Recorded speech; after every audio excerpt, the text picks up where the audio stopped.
Bom dia, pessoal. Sejam todos muito bem-vindos. Tem algumas pessoas ainda entrando aqui. Dá mais 3 minutinhos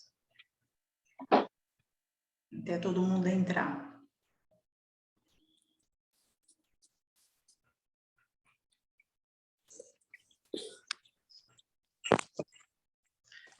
Bom, acho que já podemos começar.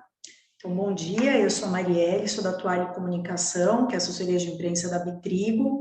Então, em nome da Bitrigo, a gente agradece a presença de todos os colegas jornalistas. Nós tivemos aí o último mês e meio um tanto quanto intenso para o mercado do trigo.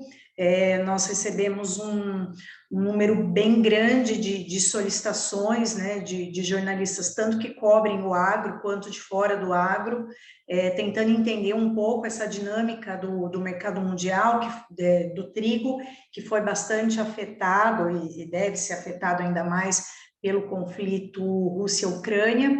E nesses contatos nós identificamos um certo desconhecimento do funcionamento do mercado do trigo, né? Porque apesar do trigo ser agro, ele tem as suas especificidades, assim como cada cultura.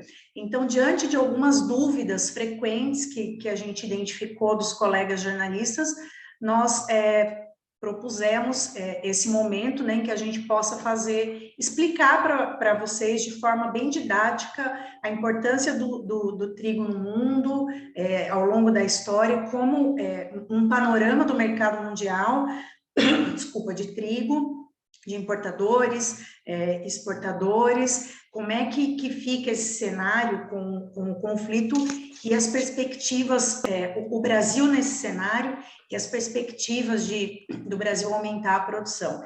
Então, nós temos aqui o Rubens Barbosa, que é presidente executivo da Bitrigo, que tem sido a linha de frente de porta-voz para falar sobre esse tema, né, com muitos de vocês, e o Eduardo Ascencio, que é o superintendente da Bitrigo, que vai ministrar o curso em si. Então, a gente só queria reforçar que não é uma coletiva de imprensa, não é um momento informativo, né, um momento de aprendizado, de troca de experiências, de dúvidas. Então, a gente pede que, inclusive, as dúvidas sejam colocadas no chat, e quem quiser, eventualmente, repercutir o assunto, fazer uma matéria sobre isso, a equipe da Toalha, a Ana Flávia também, que estava aqui, que tem sido a linha de frente de atendimento da Bitrigo, está à disposição. Então, lembrando que não é um conteúdo né, o que vai ser apresentado hoje é um conteúdo explicativo para que vocês possam entender, e a gente espera que com isso ajude a contribuir para melhorar a cobertura, enfim, nesse mercado. Então, se vocês tiverem qualquer dúvida, a gente está à disposição. A gente vai deixar também aqui no chat o nosso e-mail de contato, se vocês quiserem eventualmente receber o conteúdo da apresentação, enfim. E quem quiser fazer perguntas, a gente pede para colocar no chat. Então, agora a gente passa a palavra ao embaixador Rubens Barbosa para ele dar a saudação inicial. Obrigada, pessoal. Bom dia, Marielle. Bom dia a todos os presentes. Eu acho que, como a Marielle disse, essa é um background, né? Uma informação de background para vocês. É um quadro amplo, geral, sobre a situação do trigo no mundo, a situação aqui no Brasil. E é uma informação que eu acho útil para vocês unificarem, né, a informação para poder entender a conjuntura que nós estamos vivendo.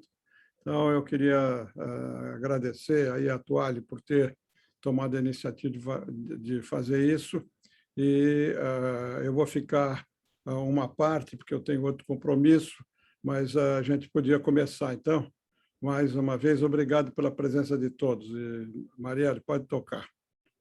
Obrigado.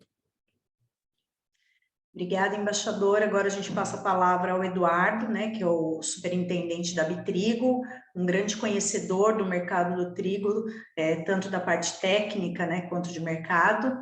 Nós pedimos para que ele seja o mais didático possível, né, para explicar o funcionamento desse mercado, que apesar de ser agro, como eu disse, ele tem as suas particularidades, né? Então a ideia é compartilhar com vocês. E, Eduardo, é com você. Obrigada. Vou tirar a câmera aqui também para deixar só com o Eduardo. Fiquem à vontade.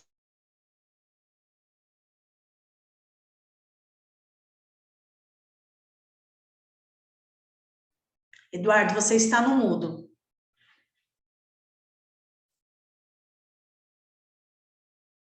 Ainda no mudo, Eduardo. Ok. Voltou? Agora sim. Ok. Eu acho que travou aqui a apresentação. Ah, não. Ok. Bom dia a todos, embaixador. Bom dia, Marielle. Bom dia a todos os participantes. Já disse que a gente nunca começa falando pedindo desculpas. Eu pediria, em algum momento, eu não sou a pessoa mais adequada para falar em mídia, mas pela minha formação fundamentalmente técnica e de gestão, mas eu vou passar alguns conceitos aqui para vocês. Nós entendemos que alguma coisinha sobre o trigo, né? O que o trigo representa como cultura, como o que é o trigo propriamente dito, pode lhe ser útil nos momentos de analisar matérias a respeito, né? Sem saber o que é o trigo, né? Então, nós vamos passar um pouquinho falando sobre o trigo, a importância dele no mundo, e aí nós caminharemos no desenrolar da apresentação para um esboço mais conjuntural, né, do momento do trigo, ok? Então, já falamos aí, né, que o nosso objetivo é fornecer fundamentos, né, relativos ao trigo no comércio mundial, suas características técnicas e importância estratégica, para contribuir com vocês aí na qualificação, né, e substanciar as pesquisas de matérias sobre o tema. O material exposto e suas opiniões não devem ser utilizados como matéria jornalística, ok? Nós não somos as pessoas, eu particularmente não sou a pessoa mais adequada, nós temos um embaixador aí que é especialista em falar sobre matéria jornalística, o nosso objetivo é informativo mesmo, lhe dar subsídios de natureza mais ampla possível para o desenrolar do vosso trabalho. Se a gente for olhar o trigo, né, na humanidade, né, o que representa o trigo no mundo, tá? Então, o que mantém a vida na Terra, né? Então, são basicamente água, né? Deixa eu só encolher aqui ok? Água, ar, ok? E alimentos, né? Tá certo? E esses três componentes vão permitir, né, que se forme energia, ok? Que vão manter a gente vivo, né? Manter a gente vivo no planeta, ok? Quando a gente fala de alimento, né? Tá certo? O alimento é a fonte que nós vamos falar sobre trigo, né? Ele representa a maior fonte de energia da humanidade, ok? 19,5% das nossas necessidades energéticas são fornecidas pelo trigo. Você tem uma ideia? A quantidade de energia que o trigo fornece para o mundo é maior do que toda a proteína animal, a soma de toda a proteína animal, né? É mais do que arroz, mais do que açúcar, mais do que milho, né? Então, nós estamos falando do cereal mais importante da humanidade e a maior fonte energética, depois da água, é o alimento de maior manutenção da vida na Terra.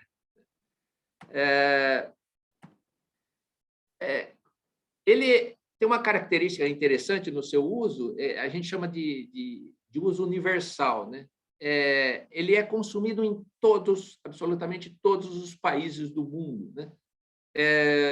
Um professor de um curso que eu fiz no Canadá disse que, eventualmente, o trigo seria o único alimento universal, né? Nós temos alimentos que são comidos consumido num país, não é consumido no outro. Então, mas o trigo ele é universal, ok? Ele é quando a gente fala de necessidade energética, por exemplo, um país como o Afeganistão, né, o trigo representa 61% da necessidade alimentar do Afeganistão, né?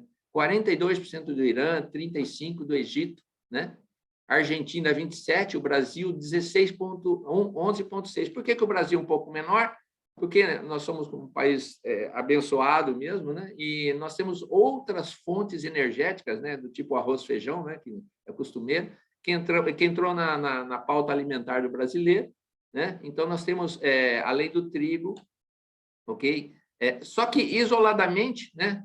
O trigo, ainda assim, é a maior fonte energética, mesmo que seja no Brasil, que é um país que tem outras fontes de alimentação. Okay? Rapidamente, né? Por que ele é tão importante, o trigo? Foi o primeiro cereal que o ser humano já cultivou, né? Há cerca de 10 mil anos atrás, na Mesopotâmia, né? Naquela região entre Egito e Iraque. Há 6 mil anos atrás, mais ou menos 6 mil anos antes, 4 mil anos antes de Cristo, né, se descobriu a fermentação. Nós vamos falar um pouquinho o que representou isso, né? Há 2.700 anos antes de Cristo, os egípcios já faziam 15 tipos diferentes de pão, né?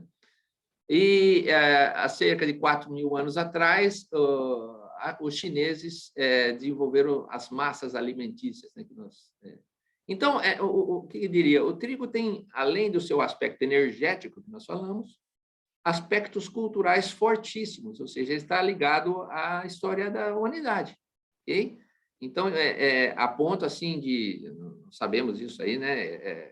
O próprio fundamento do mundo cristão, né? Quando se fala em aspectos religiosos, inclusive, né? É o pão da vida, né? Certo? Então, houve uma afinidade, inclusive o trigo foi utilizado no desenvolvimento do próprio cristianismo, né? Como, assim, uma linguagem figurativa, né? Certo? Sobre o cristianismo, equiparando-o ao pão, né? Okay? Rapidamente, eu não vou entrar nesse mérito, mas o grãozinho do trigo, né? Ele tem essa característica diferente do que a gente imaginaria, como um grãozinho de soja, que é uma bolinha, né? O trigo ele tem esse formato, é um coraçãozinho, ok? E a parte externa, nós temos o endosperma, né? Desculpe, o farelo, né? E a parte interna do trigo, que é onde nós tiramos a farinha, numa relação mais ou menos 75% é farinha, essa parte branquinha aqui, né? Do interno do grão, e 25% essa parte que recobre o grão. Dá para notar que, como ele não é uma bolinha, né, para retirar a farinha daí de dentro, né, não é um processo tão trivial assim. Okay? Só para ilustrar um pouquinho, entendeu? Quem nunca viu um grão de trigo na vida, né? Inicialmente, lá no passado, né, se moía o trigo com pedras, ou seja, a gente não separava nada, era uma moagem de tudo junto, né, e se usava para sopas e pastas, né. E os romanos desenvolveram um moinho hidráulico, né, e o moinho de vento no Oriente, né. Esse conceito nosso assim de separar farinhas de farelo, farinha de trigo, ele é muito recente, né? Durante até mais ou menos 1500, até a Revolução Industrial, a gente só usava moagem inteira do grão, né? Que é chamada farinha integral, né? Certo? Esse negócio de separar a farinha é muito recente. Okay? Eu vou mais rápido nessa parte aqui. Essa aqui são máquinas modernas, né? De separação a máquina da esquerda, onde faz a moagem, são cilindros metálicos, né? Lembra que eu falei que até 1800 e pouco era tudo em pedra, né? De 1800 para cá, durante a Revolução Industrial, apareceram máquinas mais modernas para poder fazer a moagem, né? E a parte da direita são peneiras, né? Você tem uma ideia, mais ou menos o dobro da altura de uma pessoa. Okay? Imagina uma pessoa aí do lado, né? Essas peneiras são 2 vezes maiores do que uma pessoa, para você ter uma ideia. São peneiras gigantes aí que tem no processo. O trigo, né, como eu falei, ele vai gerar farinha, ok? Que é a parte lá inteira do grão, né? E vai gerar farelo. As farinhas, elas têm, quando a gente mistura uma farinha com água, ela gera uma estrutura química, né, chamada glúten, ok? Mas algum comentário até agora? Ok. O tão falado glúten, né? O que é o glúten, né? O glúten é um produto gerado quando a gente coloca a farinha em presença de água, ok? Vão acontecer reações químicas. E esse glúten forma uma rede, ok? Orgânica, né? E que essa rede orgânica ela permitiu uma coisa fantástica, né? Ela permitiu dar forma aos alimentos. Ou seja, o trigo é o único cereal da natureza que permite dar forma aos alimentos por causa da existência do glúten, né? A despeito de tão sacrificado e tão massacrado que tem sido o glúten, né? Ele é realmente um elemento da natureza incomparável, okay? Porque ele permite dar forma aos alimentos. E à medida que ele permite dar forma aos alimentos, surge um processo criativo aqui, né?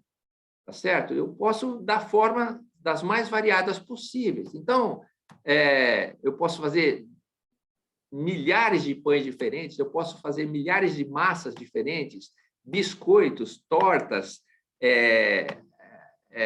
snacks, tortas recheadas, salgadinhos, ok? Tortas folhadas e assim por diante, bolos, né, com coberturas, tal. E significa assim, o trigo eles têm uma relação a parte alimentar que está ligada à arte, à parte criativa da humanidade. Então, nenhum cereal no mundo tem essa característica, ok? E as possibilidades de fazer alimentos diferentes a partir do trigo são infindáveis. E a gente pode, até hoje, estão inventando produtos novos à base de trigo, né? Não se encerra. Tudo por causa do quê? Da existência do glúten, né? O glúten que permite essa formação. Só falando um pouquinho, né? O glúten, né? Cada trigo no mundo, ok? Tem um tipo de glúten. Okay? Tem um tipo de glúten. E esse glúten, quando a gente for dar forma a ele, né? E colocar fermento dentro da massa, ele vai ter 2 forças interagindo ali, né? Uma força na massa que permite que a massa aguente aumentar seu volume na vertical. Ela pode crescer para cima, ok? Que é chamado resistência do glúten. E a outra que permite que a massa esparrame, né? Que ela cresça na horizontal, né? Que é chamada extensibilidade. Então, milhares de trigos diferentes vão gerar glútens diferentes com características mecânicas diferentes. Vou ter um tipo de glúten que, por exemplo, para fazer uma pizza, né? Eu quero um glúten que não cresça muito para cima, mas um glúten que permita o crescimento na horizontal, né? Então, dependendo dos produtos que nós vamos fazer, nós vamos utilizar trigos diferentes, ok? Bom, entendendo esse envolvimento do trigo com a humanidade, entendendo esse trigo com a história do ser humano, com as possibilidades de alimentares e a importância energética do trigo como sendo o cereal mais importante, a gente tem uma dimensão inicial quando chega um momento de crise, ok? E vocês têm acompanhado isso aí, né? O trigo ele começa a liderar as manifestações e as preocupações mundiais, ok? Quando se tem momentos de crise como o que nós estamos vivendo agora, ok? ele não é a quantidade, o que mais produz no mundo em termos de quantidade, ok? Por outro lado, ele é o mais importante, nós vimos lá em valor energético, né? O cereal mais cultivado no mundo é o milho, ok? Tá? E o trigo seria o segundo, né? Ok? Quais são os maiores exportadores de trigo no mundo, né? Então, o mundo produz em torno de 780... Perdão, houve uma pequena troca aqui. Esse aqui é produção mundial, ok? Desculpe, onde vocês leem exportadores, leem produtores, ok? O mundo produz em torno de 780 milhões de toneladas anuais, ok? A União Europeia é a que mais produz, tá? 138 milhões, e o primeiro país, como o país que mais produz no mundo é a China, ok? A China produz 137 milhões e ela é autossuficiente em trigo. A União Europeia também é autossuficiente em trigo. Em terceiro lugar, nós temos a Índia, né, que também é autossuficiente em trigo, e a Rússia, né, nossa famosa Rússia aí que está nas mídias, né, é o quarto maior produtor mundial, também autossuficiente em grão. A Rússia tem uma história interessante que até os anos 90, início dos anos 90, no pós-queda do Muro de Berlim, né? Ela era dependente de trigo importado, e eu tive a oportunidade de visitar o processo, como é que aconteceu lá, né, em termos de trigo, e em 10 anos eles saíram de dependentes de trigo, né, para um grande exportador de trigo, e em 30 anos se tornaram o maior exportador mundial de grãos em função de um projeto de país aí para segurança alimentar a partir do trigo. Tá? Agora sim, os maiores exportadores, né? A União Europeia também, e como país, né? Isoladamente, a Rússia é o maior exportador do mundo, né? Seguido da Austrália, Estados Unidos e a Ucrânia, aparece aqui, ó, em quinto lugar. Ou seja, Rússia, né, dos 200 mil toneladas exportadas no mundo, a Rússia responde com quase 25%, né? E a Ucrânia é o quinto lugar. Juntos, Ucrânia e Rússia respondem por cerca de 30% das exportações mundiais de trigo. E aí um aspecto importante inicial.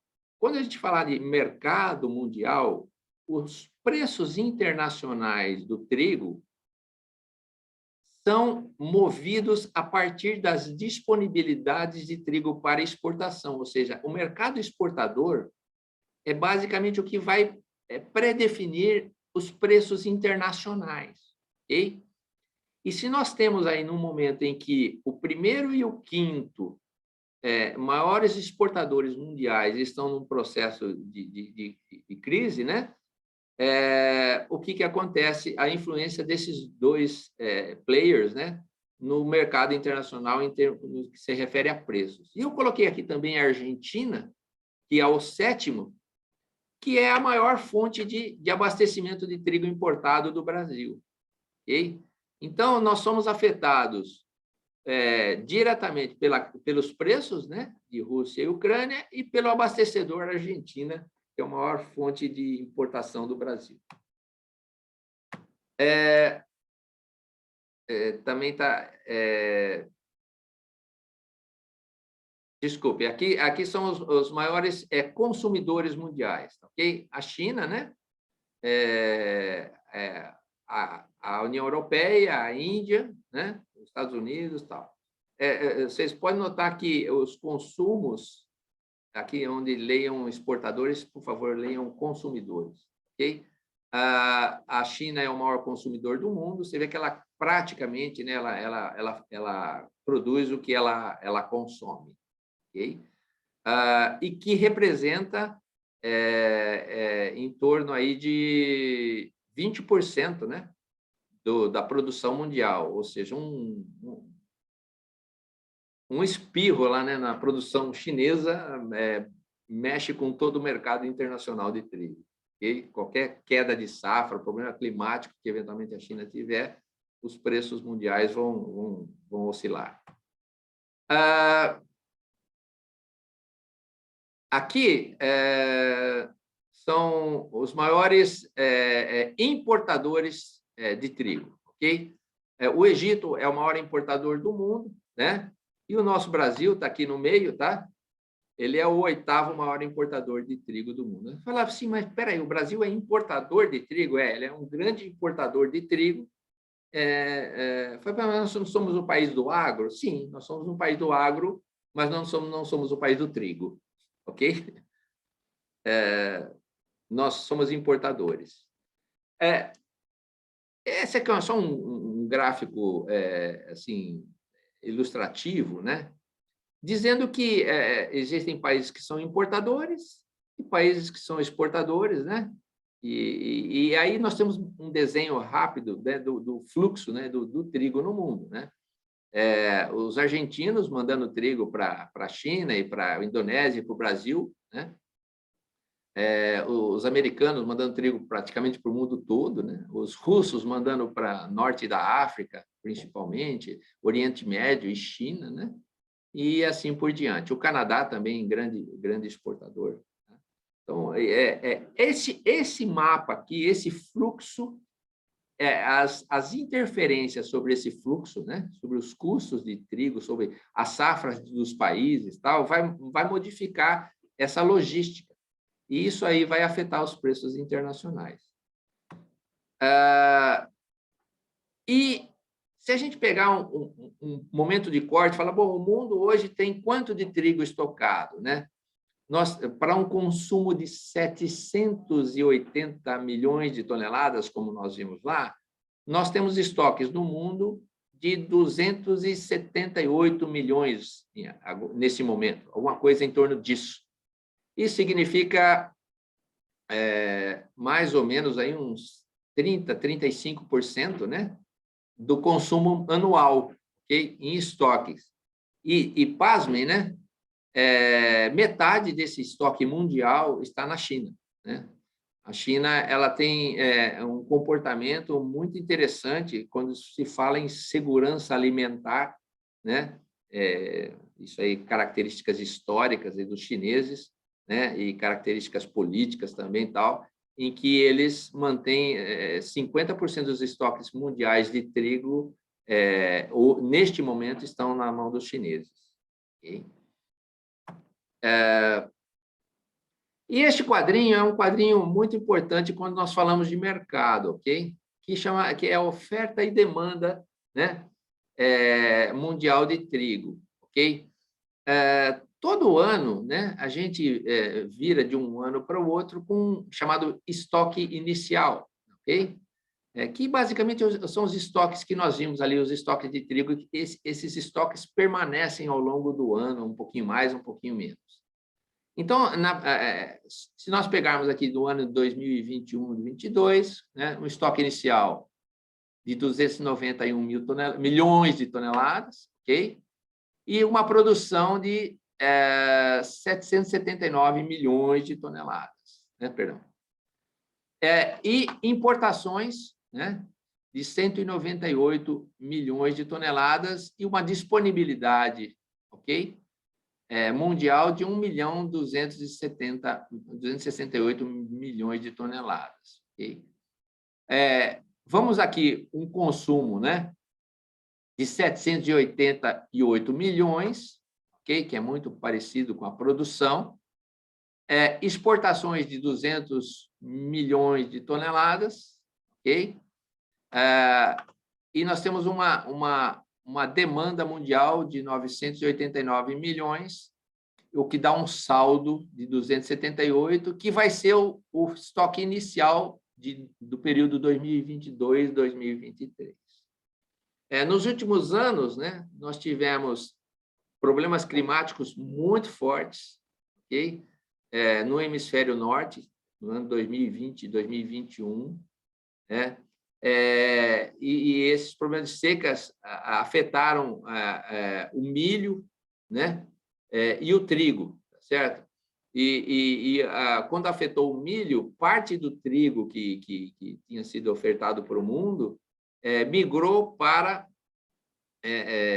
um consumo de rações, uma parte dele. Okay? Então, nós já tivemos problemas de um pouco de falta de trigo por causa de problemas climáticos e a competição para rações, ou seja, parte do trigo virou ração, né? Então, isso aí houve pressão, já vem acontecendo desde o início de 2020, né? Pressão sobre o preço internacional do trigo. Okay? Isso aí antes mesmo da crise da Ucrânia aqui, né? Neste momento, restrições de exportações do trigo russo, ok? Isso aí aconteceu em 2020, já vinham acontecendo antes da guerra, que os russos colocaram impostos de exportação sobre o trigo, ou seja, tentando diminuir a quantidade exportável e através de colocar impostos sobre exportação, né? O aumento substancial, né, dos custos de produção, né? Durante a pandemia, houve uma crise fenomenal no frete internacional. Muitos armadores retiraram seus navios de circulação e a retomada rápida, né, do mercado mundial foi mais rápida do que a oferta de navios. Então, por exemplo, um frete da Argentina que custava 19, 20 dólares, aí chegou a 50 e poucos dólares, né? E é uma tonelada, ou seja, 250% acima, né? E finalmente, a crise, esse aí mais recente, Rússia e Ucrânia. Isso tudo afeta os preços nesse balanço de oferta e demanda, ok? Aquele mesmo quadrinho, fazendo ele para o Brasil, né? Se nós pegarmos aqui o ano de 2021, 2022, ok? Nós tínhamos estoque inicial de 147 mil toneladas, isso aqui são 1.000 toneladas, ok? E uma produção que foi uma produção recorde aí do 21, 22 de 7 milhões e 679 milhões de toneladas, ok? Eu gostaria que vocês olhassem esse número e olhassem aqui embaixo o número de consumo, tá? Um consumo de 12 milhões e meio, mais ou menos, ou seja, a nossa produção, ok? Perdão, ela é inferior, tá? Ao consumo brasileiro, ok? Isso significa que nós dependemos de importar, durante esse período 21, 22, 6 milhões e 800 mil toneladas, ou seja, quase meio a meio, né? Um pouquinho, deu 60-40 aqui, né? 60% de produção, 40% de importações, ok? Agora, você fala, se nós olharmos o consumo de 12,5, o Brasil, este ano, exportou 1 milhão e 900 mil toneladas. Você fala para um país que depende de trigo importado, por que exporta, né? Porque mercado livre é assim, né? Oportunidades acontecem de negócios, ok? E em determinado momento, o trigo nacional ele tem mais atratividade para ser exportado, a despeito de ser insuficiente para a nossa necessidade. E o Brasil exportou consideravelmente esse ano aí, ok? Então, nós temos aqui uma necessidade de 6 milhões e 800 mil toneladas de importação, ok? Esse número pode mudar, ok? E provavelmente vai mudar, porque ainda não são números totalmente consolidados, né? Aqui na produção brasileira de 6, 7 milhões, provavelmente nós estamos estimando que tenha um pouco mais de trigo do que 7.700.000. Pode ser que chegam às 200.000 toneladas a mais, é estimativas, tá?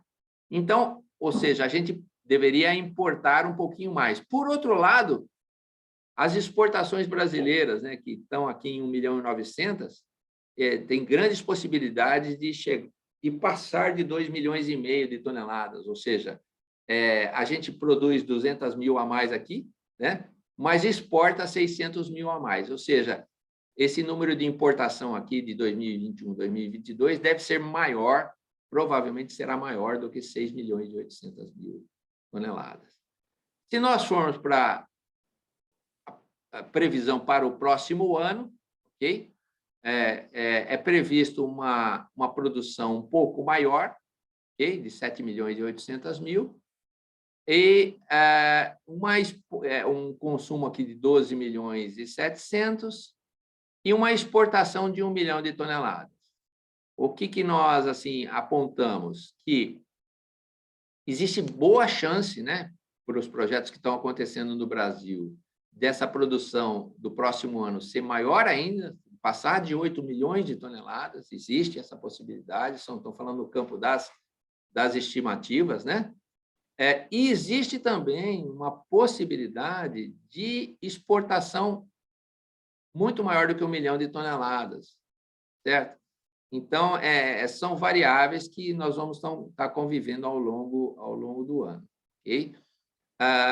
Este ano, o Brasil exportou 1.900.000, provavelmente vai exportar mais de 2 milhões, e o mundo teve a oportunidade de conhecer a qualidade do trigo brasileiro, que anda muito bem, obrigado, né? Eu sou um fã do trigo nacional, e normalmente eram quantidades muito pequenas, se a gente olhar nos anos anteriores, e nós começamos a nos apresentar no mercado internacional como sendo um trigo de excelente qualidade, ou seja, o mercado interno vai estar competindo, né, com a demanda dos importadores mundiais pelo trigo nacional, em função da qualidade e da produtividade que ele vem tendo nos últimos tempos.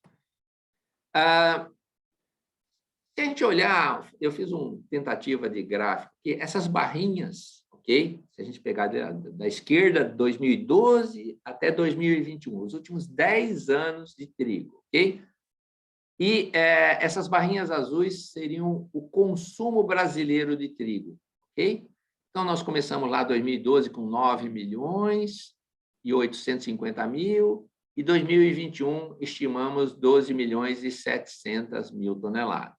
Okay? Esse aqui é a nossa necessidade de trigo no Brasil.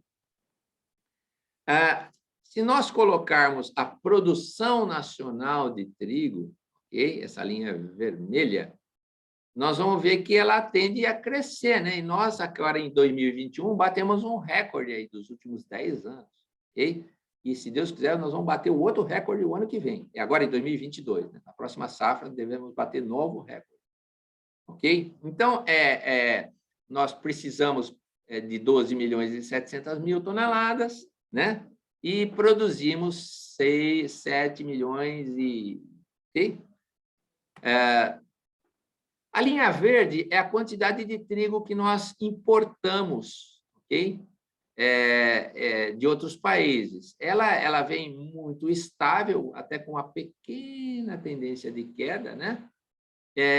E num mercado que cresce de consumo, ou seja, aos pouquinhos, cada vez, o Brasil tem menor dependência do mercado internacional, porém é uma variação muito discreta, muito pequenininha, mas é uma tendência que acontece.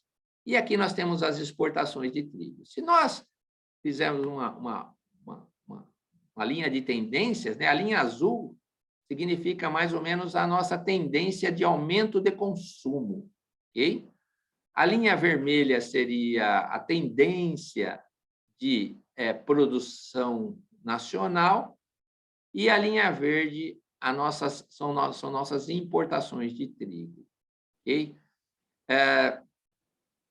Para se ter uma ideia, o Brasil cresce em torno de 167.000 toneladas ano de consumo, ok?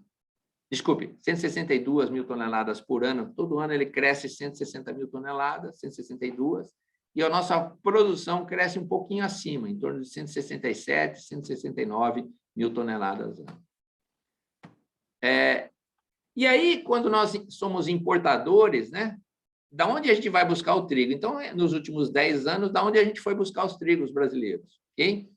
Então, a Argentina, a parte azul claro aí, né, é a maior fonte de abastecimento de trigo importado, e no ano de 2021, ela representou 87%. Ou seja, a gente vai buscar quase todo o trigo nosso lá da Argentina.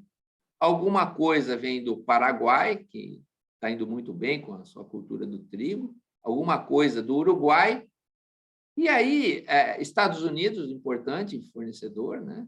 Canadá, e nós vemos alguma coisinha aí de Rússia, né? Se vocês observarem, no ano de 2020, nós trouxemos uma boa quantidade de trigo russo, né? Coisa que não aparecia no Brasil, ok? Depois do trigo argentino, o trigo russo passa a ser o trigo mais competitivo aqui no nosso mercado em algumas épocas do ano. Ok? 2021, praticamente não trouxemos trigo russo, apenas um navio de 27 mil toneladas veio para o Brasil, né? do total importado aí de 6 milhões e 800 mil toneladas. Tá? Então, esse é o cenário de quem são os nossos fornecedores de trigo importado. Então, rapidamente, né, assim, já falamos isso aí, aqui as barrinhas embaixo seriam, desde 1995, a produção nacional de trigo, você vê que ela bate recorde aqui em 2021, e a linha em cima seria o nosso consumo de trigo, ok?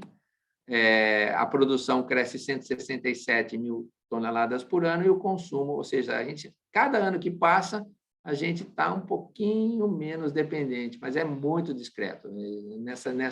Nessa velocidade, vamos demorar algumas décadas aí para ser autossuficiente, né? Bom, contemporizando mais assim o problema do trigo, né, recente, né? Se nós observarmos essa curva aqui de abril de 2021 até abril dos últimos 12 meses, várias origens de trigo no mercado internacional, né? Quando chegou aqui em mês de março, né, com a crise da Ucrânia, todos os trigos deram saltos assim bastante avantajados aí, atingindo cifras bem fortes aí para o nosso que nós estamos acostumados no mercado tanto brasileiro quanto internacional. Dando um foco no Brasil, né? As barrinhas azuis são os preços dos trigos importados do Brasil. Okay? Lembra que 50% aí mais ou menos é importado, né? Desde 1997 e agora em abril de 2021 nós estamos em abril num patamar de $391. Se a gente olhar para trás, né, nós não temos esse preço desde 1997, né? Nunca apareceu esse preço no Brasil nos últimos mais de 30 anos quase, né? E eu acho que nunca houve historicamente $391 no trigo brasileiro. Tá? E desse aumento, se nós olharmos de março para abril, né, nós temos saindo de $302 para 391. E durante os dias da crise, desde o dia 23 de fevereiro, quando começou a crise, o trigo aumentou 41% em preço aqui no Brasil. E é realmente muito forte, né? Muito forte o crescimento. Um pouquinho coisa suavizado, né? pela tendência de queda do dólar, que em reais cai um pouquinho em função do dólar, mas assim, a queda é muito maior do que a queda do dólar pode contrapor, vamos dizer assim. Né? O setor moageiro brasileiro, para ter uma ideia aí, né, onde é que ele está localizado, nós temos contabilizados 156 moinhos no Brasil, para moer aquelas 12 milhões e 700 mil toneladas, distribuídos por essas regiões brasileiras, ok? O perfil da indústria, né? Nós temos 23 moinhos em grandes grupos multinacionais, que representam 40% da moagem brasileira, em 4 grandes empresas. 22 moinhos são de cooperativas, né? As cooperativas, elas têm se posicionado muito forte nos últimos anos no mercado de moagem. O trigo nacional, 75% do trigo nacional é produzido em cooperativas, então eles começaram a moer sua própria produção, né? E nós temos uma quantidade enorme, né? 101 moinhos, predominantemente familiares, são moinhos isolados, ou famílias que têm 1 ou 2 moinhos, né? Que representam 45% da necessidade brasileira.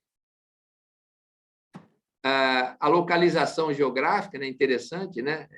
Cada bolinha dessa é um moinho, ok? Nós temos uma super concentração no estado do Paraná, de moinhos, ok? E no Rio Grande do Sul e Santa Catarina, né? Depois, o estado que mais concentra é o Paraná, ok? Nós estamos falando aí em torno de 30 mil empregos diretos, mais ou menos, 25 bilhões de reais por ano de faturamento entre farinhas e farelo, né? E uma quantidade de...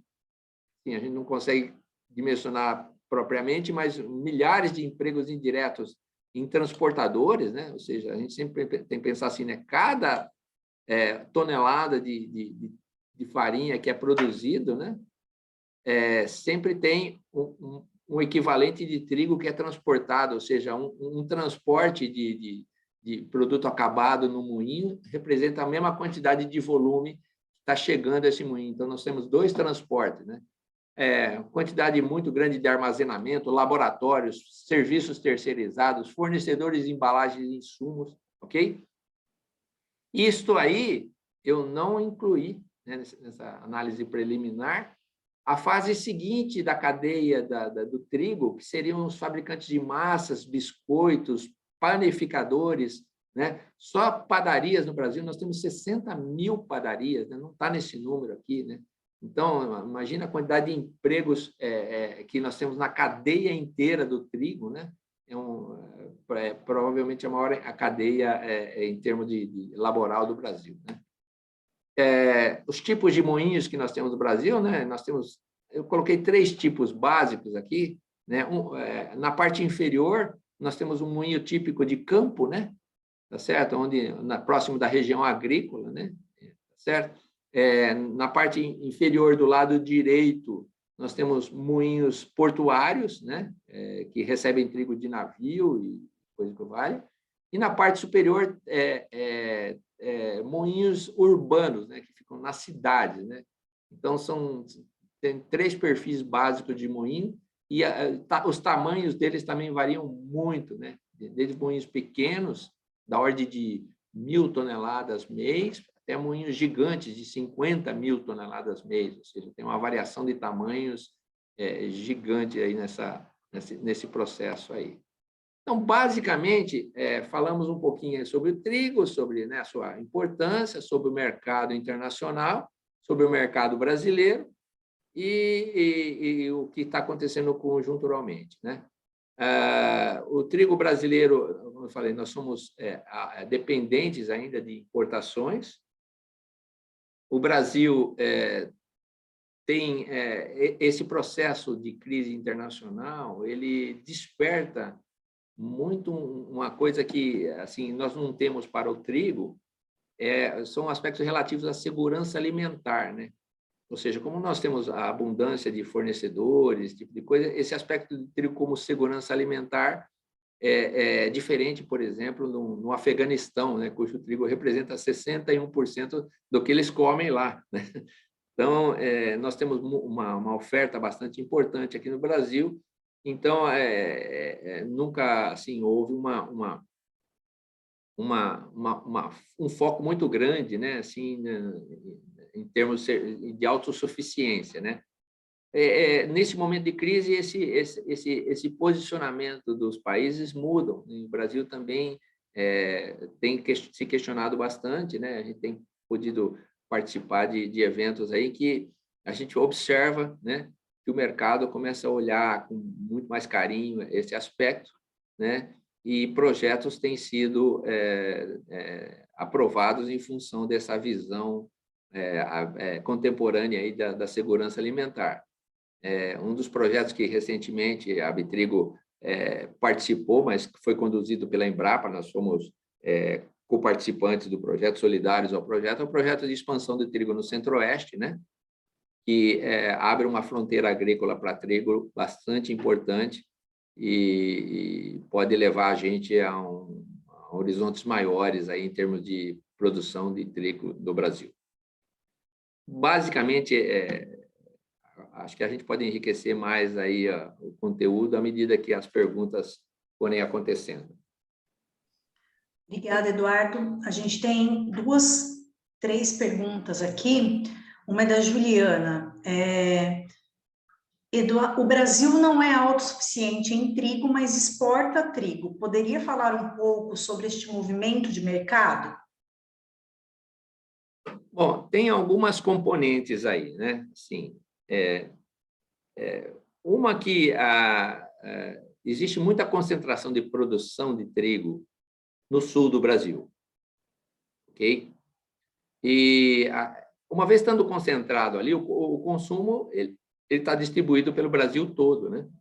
Então, esse trigo que é produzido em determinadas regiões do sul precisariam chegar a outras regiões do Brasil, ok?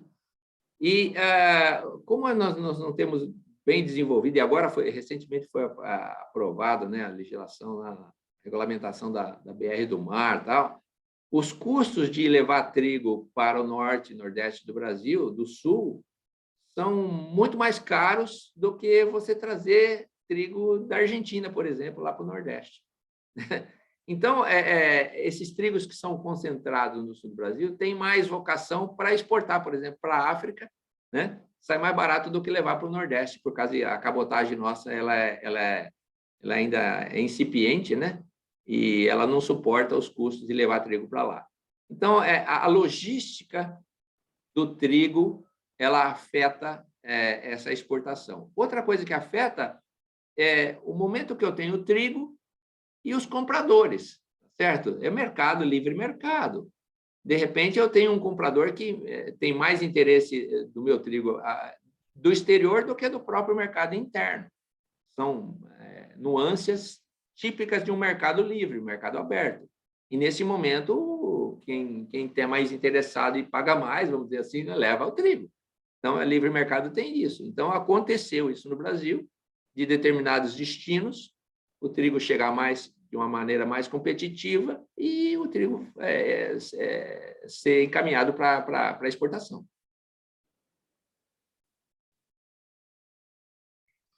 Muito bom. Temos uma outra pergunta do Tobias. Eduardo, sabe me dizer por que é que desde Segunda Grande Guerra, que a população brasileira vive ao sabor do mercado internacional de trigo e nunca os elos da cadeia conseguiram estruturar uma política pública consistente para a autossuficiência?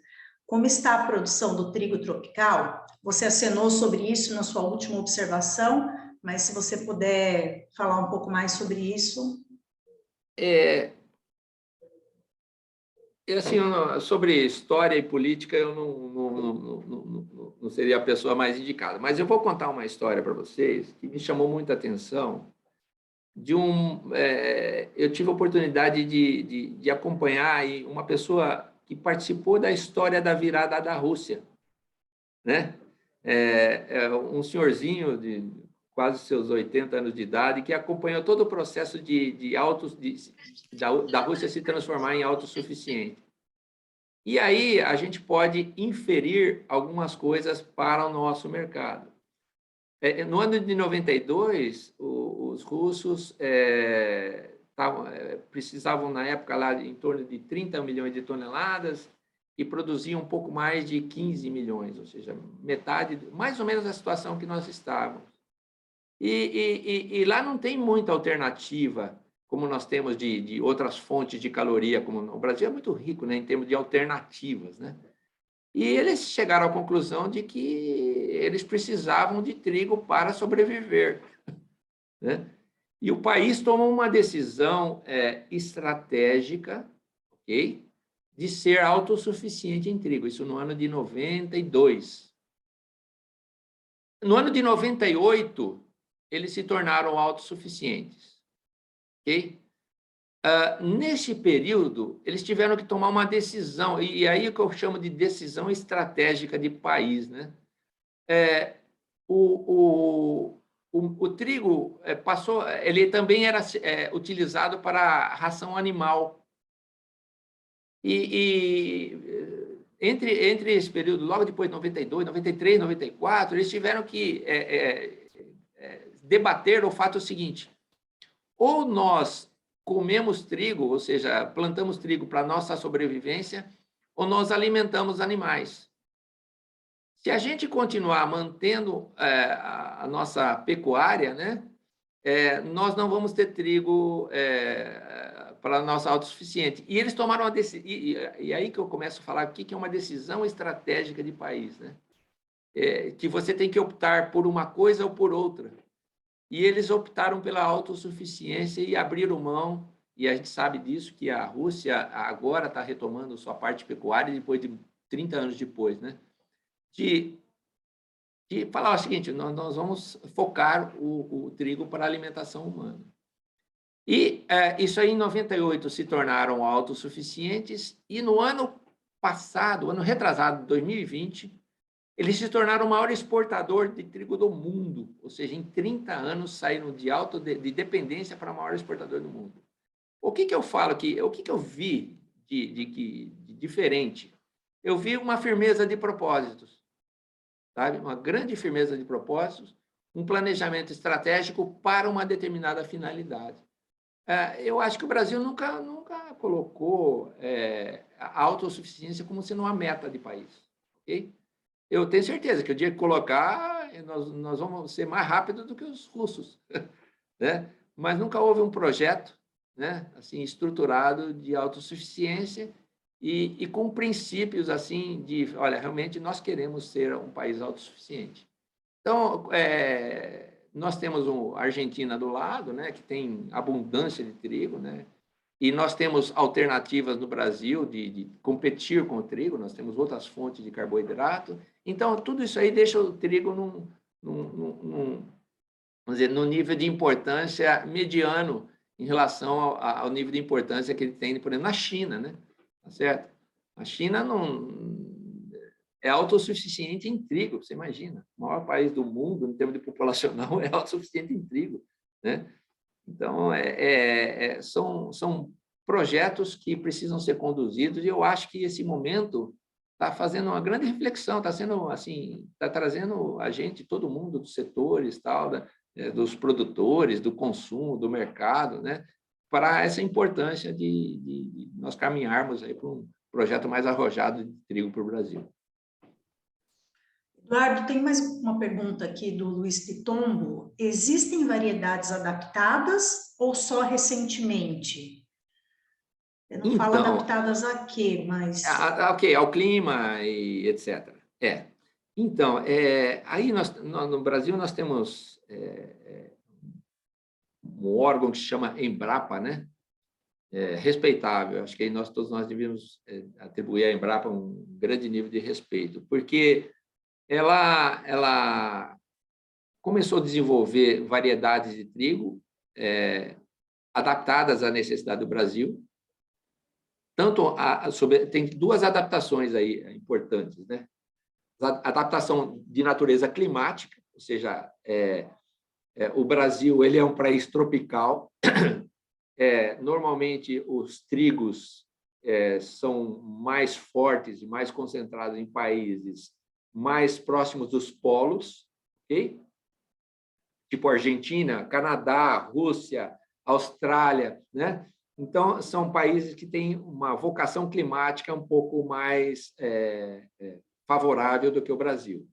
E houve um desenvolvimento genético, né, de adaptação climática promovido por esses órgãos de pesquisa, dos quais a Embrapa encabeça aí, né, esse projeto. Outra coisa que o Brasil está fazendo, isso aí poucos países do mundo estão fazendo, é adaptar a qualidade genética do seu trigo às demandas do mercado. O Brasil tem se aplicado muito, ou seja, eu preciso de trigo com características genéticas para que mercado? Então, os produtores de tecnologia, dos quais a Embrapa é um grande, e tantos desenvolvedores privados também de sementes, têm desenvolvido variedades de trigo adaptadas às necessidades de mercado. Então, são duas conjunções que têm feito o trigo brasileiro progredir de uma forma importante. Existem países que focam muito a produtividade do trigo, não tanto a qualidade, né? Esse é um aspecto importante. Por outro lado, tem que ter trigo para quê, né? Ou seja, aplicado a que tipo de necessidade. Então, o Brasil está associando muito bem essas duas demandas aqui, né? Quando a gente fala de Centro-Oeste, né? O Centro-Oeste ele tem algumas exigências tecnológicas em termos de sementes, ok? Vão ter que ser desenvolvidas e já estão em adiantado desenvolvimento sementes adaptadas ao cerrado, às regiões, né? Tem um problema no cerrado, né? Chama pruzone, okay? Que é uma praga do trigo, né?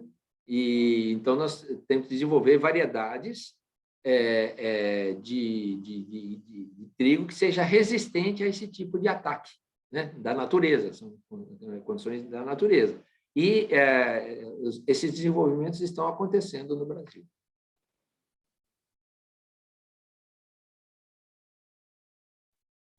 Eduardo, temos uma última pergunta aqui do Antônio Resch.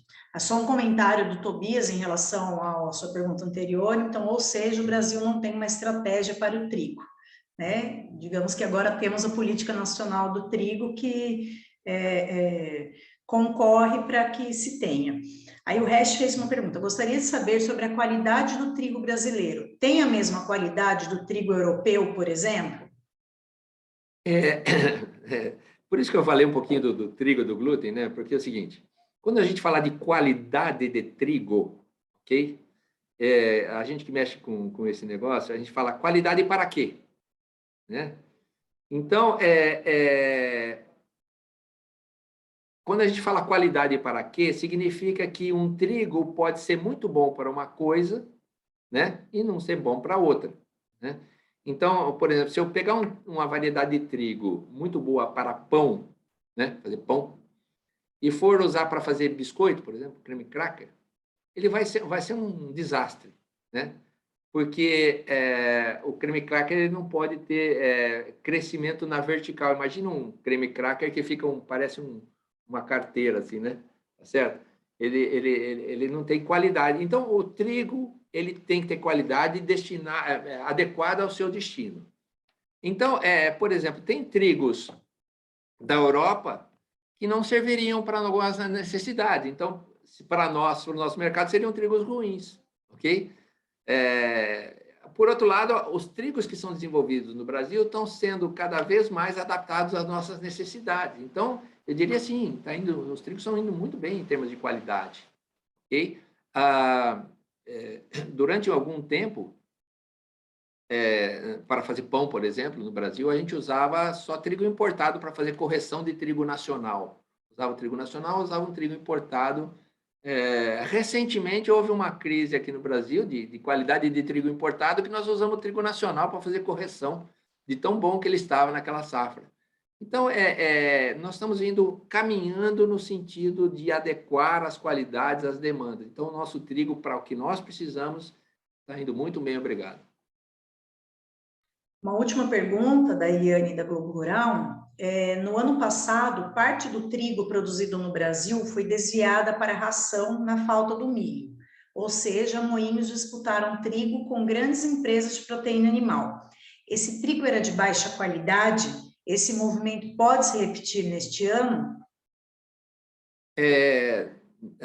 Na realidade, o trigo era muito bom. Só que livre mercado é isso mesmo. Livre mercado, o trigo ele é livre no mundo inteiro. Para nós, no Brasil, ele é, né? Tanto as exportações quanto o mercado interno são livre mercado. Então, caso haja mais interesse do produtor de ração e ele demonstre mais interesse e pague mais sobre o trigo do que um fabricante de massas, biscoitos, esse tipo de coisa, vai levar o trigo, né? Então, é mercado, livre mercado. E não significa que o trigo é ruim ou é bom, ok?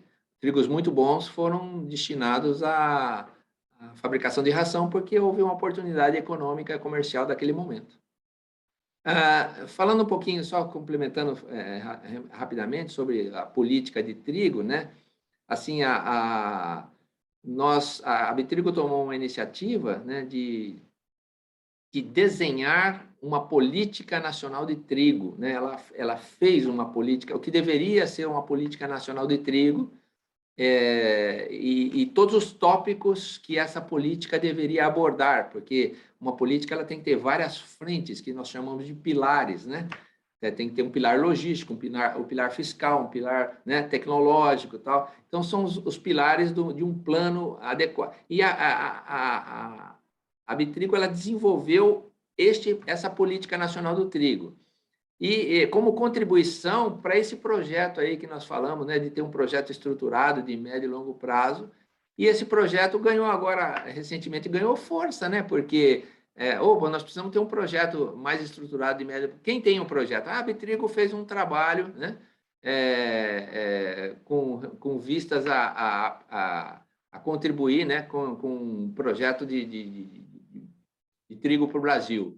Então, a gente tem sido demandado por explicar o que é esse projeto, como é que ele funciona, quais são os, né, desculpe, sobre essa política, quais são os projetos que estão lá dentro, tal, o que está andando, o que não está andando. Então, já existe, a Bitrigo tomou uma iniciativa e tem sido muito bem recebida aí nessa tentativa de uma política nacional para o trigo brasileiro. Muito bom, Eduardo. O pessoal está agradecendo aqui pela oportunidade, né, pelas informações. Eu acho que é um começo, né? A ideia desse momento foi justamente oferecer essa visão histórica, de curiosidade, de como funciona o mercado e das especificidades do trigo, né? Então, a gente, como assessoria de imprensa da Bitrigo, agradece a disposição dos colegas de estarem aqui. Nós vamos fazer as correções ali na apresentação, né, de exportador e importador, e aí a gente envia por e-mail para vocês. Tem o e-mail da Ana Flávia, que vai ficar aqui no chat, que vocês podem mandar o contato de vocês para ela, para que ela possa enviar. Ela e todo o time da Atuale continua à disposição para o que vocês precisarem. Então, é isso, a gente agradece, Eduardo, né, por compartilhar os seus conhecimentos. O embaixador teve que sair, deixou uma saudação a todos e continuamos à disposição. E vamos aguardar as cenas dos próximos capítulos, né, do conflito, do mercado. Estamos sempre à disposição. Até logo, pessoal, bom almoço. Obrigado por ter. Outra coisa, a gente vai disponibilizar o vídeo também no canal do YouTube da Bitrigo e da Atuale. Então, caso algum colega não tenha conseguido assistir, ou vocês queiram repassar algum trecho, vai estar à disposição para consulta. Obrigada, até logo. Até logo, obrigado.